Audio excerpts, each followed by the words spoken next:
네, 안녕하세요. 반갑습니다. 오늘 해볼 얘기는 여자 부업 이만한 게 있나에 대해서 얘기를 제목을 해봤고요. 먼저 제 소개를 간단하게 하자면 저는 계단 청소를 하고 있는 청소업자 중 한 명이고 청소를 하면서 교육도 같이 하고 있습니다. 하고 있고 아무래도 채널의 특성상 남자분들이 더 많이 보고 더 많이 시도를 하겠죠. 그럼에도 불구하고 여성분들도 시도를 어느 정도 하고 있다는 겁니다. 하고 있고 저도 그 결과와 그런 게 궁금해서 관찰을 해보기도 하거든요. 한 번씩 물어보기도 하고 모니터링이죠. 어떻게 보면. 그랬을 때 여성분들이 계단 청소하기에 굉장히 이점이 많구나 해서 오늘 그 얘기를 좀 해볼까 합니다. 해볼까 하고 왜 장점이 많냐 하면 수익성에 대해서 얘기를 할 거예요. 사실 뭐 이후에 여러 가지 얘기할 건데 대표적으로 뭔가 지금 영상에서는 뭔가 차별적인 발언을 할 건 아니고 있는 그대로 얘기를 해볼 거예요. 통계청에 들어가 보잖아요. 여기에 나와 있는 결과로만 남자 임금이 더 높아요. 상대적으로 그렇죠. 전 세계 어디를 가든 남자들이 아무래도 그 생계의 책임을 지고 있고 먹여 살려야 될 그런 약간 수익의 주된 입장이 되다 보니까 남자 임금이 더 높을 수밖에 없죠. 그만큼 힘든 일도 많이 하고 어려운 일도 많이 하고 좀 전문성을 띠는 일도 많이 하고요. 그리고 여성분들, 빨간색으로 해볼까요? 여성분들이 남자에 비해서는 상대적으로 임금이 좀 더 떨어지는 게 사실이에요. 사실인데 청소를 부업으로 하다 보니까 저 같은 경우는 계단 청소를 하고 있죠. 뭐 다른 청소도 하긴 한다만 근데 여성들 같은 경우는 어차피 이게 사업이랑 같은 사업으로 들어가기 때문에 똑같은 월급, 똑같은 돈을 받는다는 겁니다. 청소로. 뭐 여자라서 당신 여자 사업자니까 돈을 덜 줘. 이런 게 없다는 겁니다. 시장에서는. 똑같이 달성을 하죠.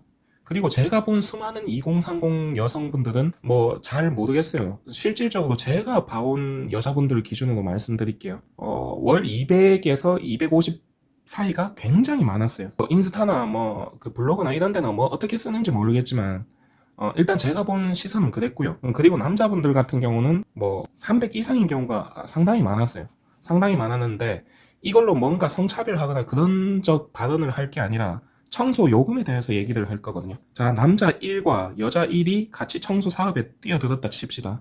그러면은 상대적으로 같은 200을 벌더라도 남자와 여자와 느낌이 다르다는 거죠. 이런 부분이 장점이었어요. 수익성의 절대성. 이게 첫 번째 장점이라고 생각해요. 그리고 사회적인 인식이 좋다. 일단 우리나라 자체가 여자들에 대한 그냥 기본적인 나라 자체의 마케팅이 잘 돼 있어요. 뭔가 공익 광고를 하거나 뭔가 좋은 이미지를 만들거나 기업에서도 그렇고 그럴 때 여성과 아이를 쓴단 말이죠. 여성 플러스 아이. 그렇기 때문에 청소할 때도 이미지가 굉장히 좋아요. 여잔데 청소를 한다. 본인이 사업을 해서 이렇게 청소를 한다. 이미지가 굉장히 좋은 거죠. 대체적으로 뭐 좀 신기하다는 식으로 말해도 좀 도와주려는 경우도 많았고 제가 본 바로는 그랬고 이렇게 반박하실 분도 있을 것 같아요. 여자 부업 이만한 게 있나? 그럼 청소가 최고의 부업이란 거냐? 아니죠. 더 쉽게 돈 버는 방법도 많습니다. 특히 여성들 같은 경우 화류계도 있을 거고요. 다만 제가 지금부터 드리고 싶은 말씀은 좀 현실이라는 거죠. 어떤 얘기를 해볼까 하냐면 돈을 쉽게 벌면 쉽게 나갑니다. 근데 이거보다 더 중요한 게 그 이후에 다른 일을 못해요. 이게 뭐냐면 자, 저는 울산이고요. 울산입니다. 울산 하면 뭐죠? 대기업들이 많다, 그쵸? 자, 다른 거 다 제쳐놓고 현대자동차에 대해서 좀 얘기를 해볼까 합니다. 현대자동차에 들어가면은 계약직이라는 게 있어요. 일단 정규직은 잘 안 뽑고요. 거의 안 뽑는다 봐야죠. 촉탁계약직이라는 게 있습니다. 촉탁계약직이 뭐냐면 현대자동차 내부에도 직원들이 있을 건데 직원들이 다양한 사유로 빠질 수가 있지 않습니까? 뭔가 사고를 당해서 좀 장애를 입었다든가 아니면은 부모님이 돌아가셨다든가 뭐 다양한 사유로 빠지는 사원들이 있을 겁니다. 그 자리를 메꾸는 게 촉탁계약직이라는 건데 이 촉탁계약직이 상당히 큰 금액을 벌어요. 2억 가까이 벌고 나옵니다. 통상 2년이고요. 2년이고 그리고 지금은 1년 최대 1년 1.6개월, 1년 6개월로 바뀐 걸로 알고 있어요. 왜냐하면 2년이 넘어가서 정규직으로 전환되는 사례가 한 번 있었거든요. 그래가지고 1년 6개월로 줄은 걸로 알고 통상 정확한 금액은 모르는데 2억 가까이 2년을 채웠을 때 벌고 나와요. 근데 이게 상당히 메리트가 있는 거죠. 왜냐? 큰 금액을 사회초년생에 들고 시작할 수 있거든요. 근데 이 촉탁계약직에 대해서는 말씀드리면 언제 잘릴지 모르고요. 그리고 요게 8월인가? 요즘에 파업을 합니다. 8월인가 9월에. 그 파업 수당이 큰 걸로 알고 있어요. 자, 제가 이 얘기를 왜 했냐면 저는 아무래도 울산 사람이고 제가 20대와 거쳐서 30대를 있다 보니까 촉탁 계약직 갔던 친구들을 굉장히 많이 봤겠죠. 제 친구들 중에서도 촉탁 갔다 온 애들을 상당히 많이 봤어요. 근데 이 친구들 중에 잘 먹고 잘 사는 친구도 있어요. 결혼해서 일반 직장 다니면서 뭐 본인이 1년에 1억 가까이 벌었든가 말든가 쿠팡 알바하면서 결혼해가지고 잘 먹고 잘 사는 경우도 있지만 다수의 경우가 그런 걸 많이 봤어요. 요 기억을 잊지 못하는 거죠. 요 현대자동차 계약직이라는 것이 일이 크게 어렵지 않아요. 대부분 라인 타는 현대자동차에서 라인 타는 쉬운 일들을 하고요. 좀 심한 경우는 그 워시액 비슷한 걸 그 물만 계속 주입하는 친구도 있었다고 해요. 제가 그 친구한테 직접 들었거든요. 그래서 이런 사례를 한 10건은 더 봤어요. 더 보니까 여기 쉽게 돈을 벌고 나와가지고 다른 일을 못 한다는 거죠. 뭔가 허영심에 빠져가지고 그러니까 이 사람들을 비하하는 건 아니고 현실이 그랬어요. 1억 가까이 벌다가 연봉 3천, 3,500, 많게는 4천 이런 회사는 못 들어간다는 거죠. 또 일을 난이도도 다르기도 하고 그래서 대부분 짧게는 1년, 길게는 2, 3년 이렇게 방황하는 경우를 많이 봤어요. 또 뜬금없이 큰 일을 벌리죠. 돈은 들어와서 주로 남자들 같은 경우는 남자니까 차를 많이 사요. 대부분 패턴이 비슷하더라고요. 남자 같은 경우는 그래서 저는 사회초년생 때 능력도 없는데 큰 돈을 벌면 그게 오히려 화가 돼서 돌아간다고 생각해요. 본인한테는. 제가 이 얘기를 한 게 여자 부업 이만한 게 있나 했죠. 화류계 이런 거 얘기를 했죠. 화류계 여성들을 저는 알지는 못해요만.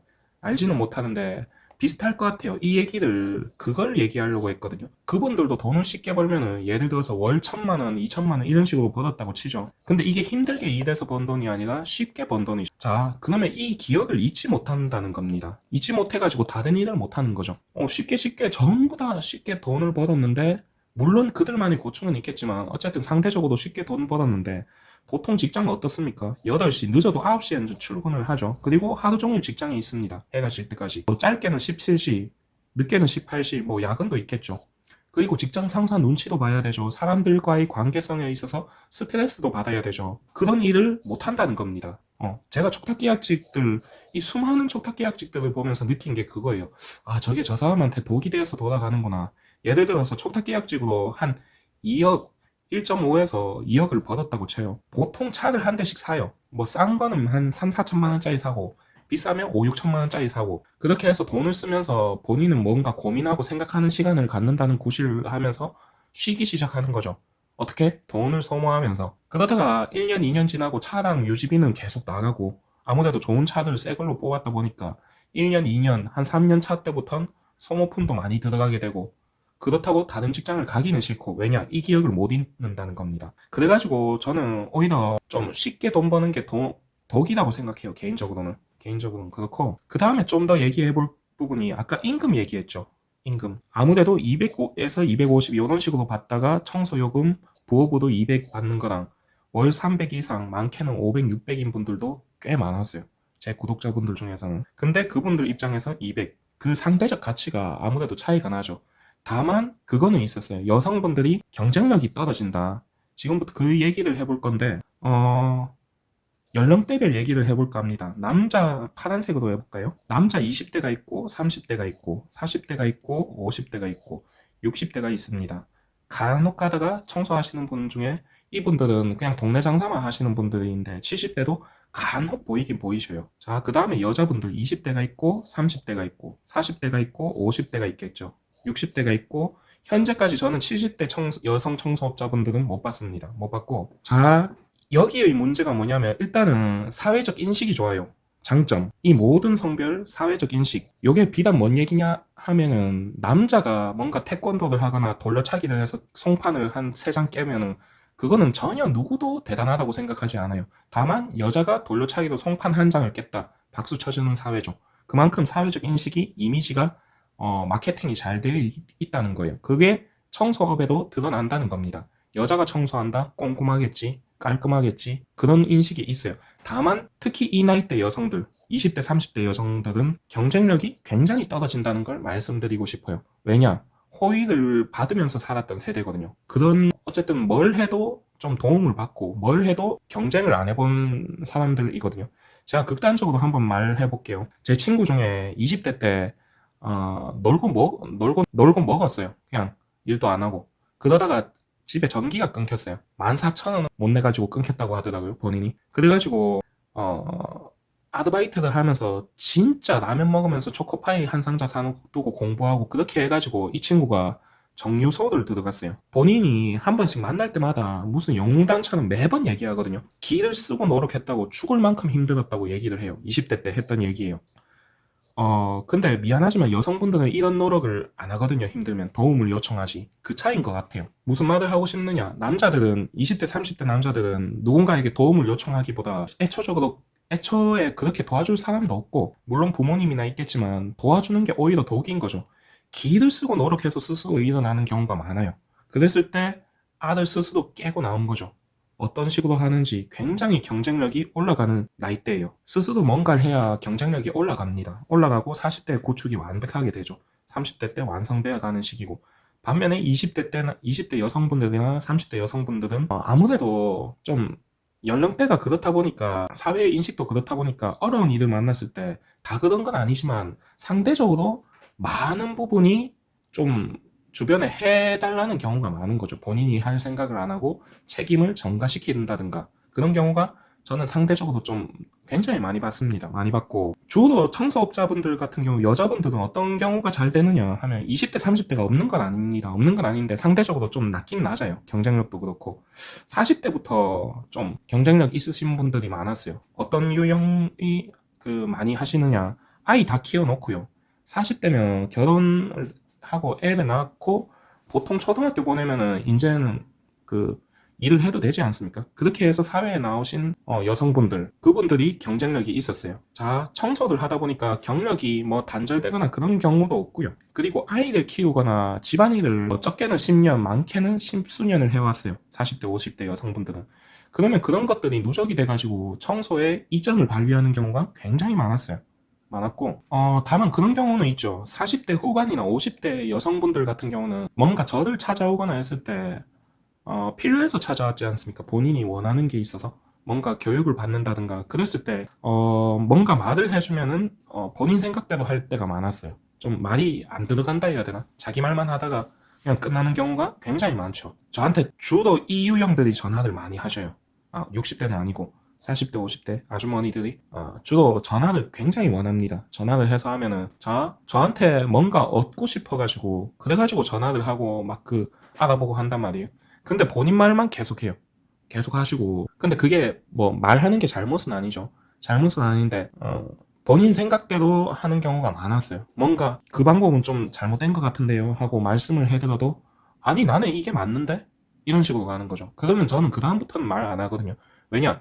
말해봐야 기분만 나쁠 건데 되게 잘 되실 것 같아요 하시는 거 보니까 진짜 저도 배워야겠네요. 이렇게 좋게 좋게 얘기해주고 그냥 끝내버려요. 왜냐? 피드백이 안 되거든요. 요 유형 같은 경우는 좀 고집이 세신 분들이 많았어요. 제가 겪은 건 그래요. 겪은 건 그렇고 다만 경쟁력이 있어서 좀 잘 되더라는 거죠. 상대적으로. 그리고 40대 50대 남성분들은 좀 기가 죽어 있다 해야 되나? 이런 경우가 굉장히 많았어요. 뭐 집안에서는 치고 회사에서도 밑에 애들 올라오지, 위에서는 갈구지, 여기저기 치이지, 집에 가서도 큰 대접은 못 받지, 이게 맞나 하면서 기는 다 죽어와 있고 그런 경우가 상당히 많았고, 그리고 어느 여성 부업에 대해서 얘기하지만 특히 이 세대에 대해서 좀 얘기를 해보고 싶어요. 2030 남자분들. 제 채널을 보는 분들이 아무래도 제가 30대 남자다 보니까 그런 것 같아요. 30대, 20대, 30대 남자분들이 다수인 걸로 알고 있어요. 40대 남자분들이랑 그렇게 해서 채널의 주축을 이루고 있는데, 이분들 특징이 그래요. 특히 20대, 30대 남자분들. 굉장히 직장만 다녔을 경우 굉장히 능력은 있는데 본인 능력을 모르는 경우가 많았어요. 본인 능력을 모르는 경우가 많고, 어떻게 보면 코끼리죠. 코끼리. 족쇄를 채워놓고 어렸을 때부터 크다 보니까 본인이 이제 7톤이 넘어요. 대형 코끼리가 됐어요. 족쇄는 아무것도 아니에요. 끊는 거. 근데 직장에만 다니고 학업에만 있었고 아무것도 스스로 해보지 않았으니까 본인 능력이 얼마나 되는지 모르는 경우가 많았어요. 저를 만났던 30대 남자분들은 제가 했던 그런 얘기를 알 거예요. 당신은 나보다 크게 될 것 같습니다. 그 말이 거짓말이 아니거든요. 저 같은 경우는 사무실에만 있었고 의지가 그렇게 강한 사람도 아니에요, 제가. 막 열심히 기를 쓰고 하는 타입도 아니고 그냥 하는 거거든요. 그냥 하는 건데 20대 30대 분들 통화를 합니다. 한 번씩 저한테 이메일로 막 연락 줘주면서 통화 한 번만 해보자거나 그런 분들은 제가 연락 드리거든요. 연락 드리는데 해보면은 굉장히 능력 있다는 생각이 많이 들어요. 목소리만 들어봐도 알지 않습니까? 깔끔한 목소리, 깔끔하면서 본인 사업 해왔던 이야기를 해주거든요. 해주시는 분들이 있어요. 그러면 그분들 들으면서 느끼는 거는, 아, 이 사람은 청소업에 대해서 나보다 훨씬 크게 할 것 같은데 하면 그런 생각이 듭니다. 실제 20, 30대 남자들이 굉장히 좋아요. 뭐가 좋냐면 능력이 있어요. 능력 플러스 순수해요. 근데 여기서 문제가 되는 게 뭐냐면 이게 문제가 되거든요. 아직까지는 사업을 안 해봤다, 그쵸? 사업을 안 해봤기 때문에 요거를 이용하는 사람들도 있기는 있어요. 있기는 있는데 어쨌든 저는 20대, 30대 남자들이 많이 도전해봤으면 좋겠어요. 굳이 청소가 아니라도, 굳이 사업이 아니더라도 다른 모든 거에서 본인 능력이, 본인 가치가 직장에만 있다 보니까, 직장에서 다 고만고만한 사람들끼리만 있다 보니까 내 능력이 어디까지인지 모른다는 거죠. 그래서 이 영상에서는 장단점에 대해서 얘기를 할 건데, 앞에 얘기했듯이 20대, 30대 여자들은 마케팅, 이미지가 좋아요. 그리고 40대, 전 연령을 통해서 여자들이 청소한다? 이미지가 굉장히 좋아요. 그리고 상대적 임금이 높기 때문에 도전해 보시길 권해요. 그리고 20대, 30대 남자분들, 본인 능력이 어느 정도인지 잘 몰라요. 일례로 하나 말씀드릴게요. 주변에 네이버에 뭐 창호 쳐가지고 주변에 한번 직접 찾아가 보셔요. 그분들 연령대가 얼마인지. 대부분 50대 이상일 거거든요. 50대 이상이고 10년 이상 해온 분들도 많을 거예요. 근데 이분들이 얼마 버느냐? 1,000만 원 이상 버는 분들이 많이 있어요. 제가 알기로. 제 지인분 중에서도 창호하는데 1,000만 원 정도 버는 분이 계시거든요. 근데 드리고 싶은 말씀은 그분들과 여러분들과 비교했을 때 여러분들이 처지냐는 말씀을 드리고 싶은 거죠. 온라인 마케팅 능력, 블로그, 이런 거 본인들이 더 잘하지 않습니까? 그리고 경쟁력, 체력적인 거 아무래도 앞서겠죠. 다만 어디서 떨어지느냐, 기술적인 부분, 그런 것만 채워가면 된다는 겁니다. 그래서 저는 20, 30대 청년들이 많이 도전했으면 좋겠어요. 도전해보면 좋겠고, 굳이 청소가 아니더라도 본인의 가치를 좀 알면 좋을 것 같아요. 그래서 오늘 이렇게 연령대별로 좀 얘기를 해봤는데, 사실상 20대든 뭐 60대든 다 똑같아요. 다 똑같이 인기가 많아요. 제 채널을 보는 분들은 제가 지금 한국어로 얘기를 하고 있지 않습니까? 그러면은 뭐죠? 한국인이라는 거죠. 한국인이 인기가 많아요. 청소를 다녀보면 알겠지만 저 계단 청소도 그렇고 저는 청소를 타 업체에서 굉장히 많이 들고 왔어요. 비율로 따진다면 50% 이상은 다른 업체에서 하고 있는 걸 들고 왔어요. 그거를 어떻게 얘기를 하냐면 한국인이 인기가 많다는 거죠. 왜냐? 청소 업체를 보면은 어느 정도 가면은 본인이 다 못 차내거든요. 그러면 뭘 하느냐? 스타렉스를 하나 빌려요. 여기에 뭐 2명, 3명 이런 식으로 사람을 넣겠죠. 요렇게 넣고, 자, 요렇게 넣어서 우르르 몰러 다니면서 청소하는 것보다 저 같은 개인을 선호하는 경우가 많거든요. 한국이. 그래가지고 제가 사실 제 사업은 한계점이 명확한 사업이고 이 계단 청소하는 건 개인에게 특화되어 있다고 봐요. 이 청소를 하면서 간혹 그 재책도 그렇고 교육도 그렇고 법인에서 오는 경우가 많거든요. 많지는 않고 간혹 있어요. 사업 크게 하시는 분들이 한 번씩 오거든요. 책을 사기도 하고 물어보기도 합니다. 저는 이 영역까지는 안 가봐가지고 이게 어떤 구조인지는 잘은 몰라요. 뭐 주식회사에서 월급 타 쓰는 그런 거는 아는데 이분들께 말씀드리면 이분들은 세율이 높지 않습니까? 미안하지만 계단 청소 이런 거는 크게 도움이 안 된다는 거죠. 왜냐? 이거는 개인에게 특화되어 있어요. 여기 스타렉스 끌고 다니는 사람들한테 저는 일을 많이 따왔어요. 이분들 일을 내가 뺏어야지 해서 그런 건 아니고요. 고객들이 저를 오히려 더 선호하더라는 거죠. 이런 사람들보다 개인, 한국인 30대 남자, 한국인 40대 남자, 굿. 한국인 50대, 20대 여자, 40대 좀 여성분 이런 경우 굉장히 장점이 많았어요. 그래서 법인 사업자분들은 개인적으로 좀 드리고 싶은 말씀은 계단 청소나 이런 데보다 좀 큰 청소가 있습니다. 찾아보면은 뭐 병원도 있을 거고요. 그리고 공장도 있을 거고요. 이런 데는 개인이 못 하거든요. 개인이 못 하고 그리고 여기서 더 나아가서 기업으로 가야 된다는 거죠. 법인 같은 경우는 저는 울산에 있으니까 기업을 현대자동차로 얘기해 볼게요. 현대자동차와 미포조선 등등 제가 직장 다닐 때 현대자동차 공사도 들어갔었거든요. 안전관리자로.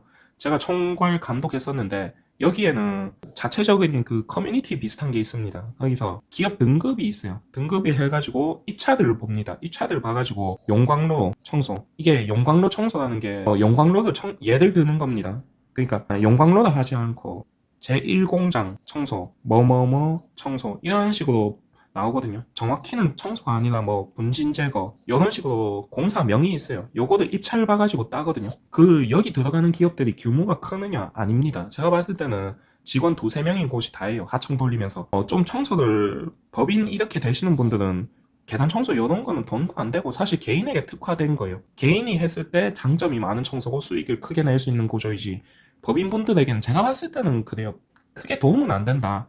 특히 스타렉스 하고 이 기름값도 안 나옵니다. 기름값도 안 나오고 2명, 3명 몰러 가서 10분 만에 하면은 하는 사람도 지쳐요. 하는 사람도 지치고 그리고 또 뭐야 고객들도 안 좋아해요. 제가 이 사람들 거 막 내가 따야지 해서 들고 왔을까요? 아니에요. 고객들이 저를 찾았어요. 당신 혼자서 한다면서요? 한국인이라면서요? 막 건물주분들 사이에서 소문이 난 거예요. 막 소개해주고 그리고 그런 경우가 많아서 여분들 일을 죄송하지만 제가 좀 들고 온 케이스가 많았거든요. 그래가지고 드리고 싶은 말씀은 법인 사업자분들은 요런 데 가라는 거죠. 제1공장, 분진 제거, 미포조선 이런 데도 많습니다. 뭐 공사명 요런 게 기업들이 입찰을 하거든요. 몇 천만 원씩 돼요. 많게는 1억 넘는 것도 많고요. 그런 데를 20명, 30명 이렇게 데리고 가가지고 청소하고 뿜빠이 하고 물론 입찰도 잘 해야 되겠지만 기업 평가도 잘 받고 해야 되겠지만 저는 이런 데까지 안 가봤어요. 그러니까 제가 여기 안전관리자로 감독관으로 일을 해가지고 이런 얘기들 어떻게 돌아가는지 알 수 있지만 비단 현대자동차 미포조선 말고도 기업은 많습니다. 이런 데 들어가면 돈이 된다는 걸 말씀드리고 싶어요. 그리고 법인 사업자분들 저한테 오시는 큰 청소업자분들 간혹가다 있거든요. 그분들 그리고 제 영상을 보는 청소업 분들도 좀 본인 규모가 크다 직원이 한 4-5명 된다 잔챙이 청소보다는 좀 더 큰 청소로 나아가면 좋다는 겁니다. 비단 눈에 보이는 것뿐만 아니라 이런 기업들을 한번 노려보라는 거죠. 어떻게 들어가는지 공부해보고 처음 거래는 어떻게 트는지 입찰을 어떻게 트는지 입찰하는 방법은 어떤지 뭐 굉장히 많거든요.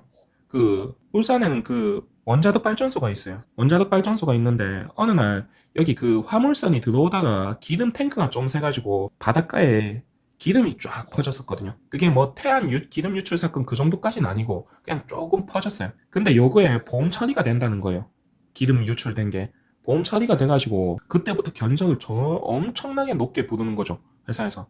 다 말이 되어 오간 거죠. 그리고 원자력 발전소 이런 데도 청소가 나오고 그래서 마지막으로 드리고 싶은 말씀은 오늘 이렇게 좀 여자 부업 이만한 게 할 게 있나 이렇게 시작해서 이까지 이야기가 왔는데 여성분들이든 남자분들이든 특히 남자분들 좋아요 좋고 여자분들도 임금 부분에서 경쟁력이 있다. 그리고 좀 큰 사업자분들 내가 연매출이 2억이 넘는다 직원이 한 4-5명이 된다. 그러면은 법인 사업에 도전해보는 걸 기업 사업에 도전해보는 걸 추천드려요. 그리고 여기 관련해서는 저도 자세히 몰라요. 저도 일개 직원으로 일했을 뿐이에요. 하나의 소속이 돼가지고 제가 입찰도 놓고 안전관리 계획서랑 그런 것도 다 하고 제가 사람들 데리고 가서 공사 감독도 하곤 했지만 사장이 아니다 보니까 자세히는 모르거든요. 어떻게 들어가는지 어떻게 처음에 현대자동차나 이런 데 어떻게 들어갔는지는 저는 잘 모르겠어요. 그리고 미포조선 같은 경우는 그 사장님이 한국해양대학교 출신이었어요. 그래가지고 그쪽에 미포조선에 일하는 분들이 한국해양대학교 동문들이 많았어요. 그렇게 들어간 걸로 알고 있는데 현대자동차는 거래를 어떻게 탔는지 중공업은 거래를 어떻게 탔는지 그런 거는 저도 잘 모르거든요. 그래서 법인 사업자분들은 이런 쪽으로 놀아보는 걸 추천드립니다.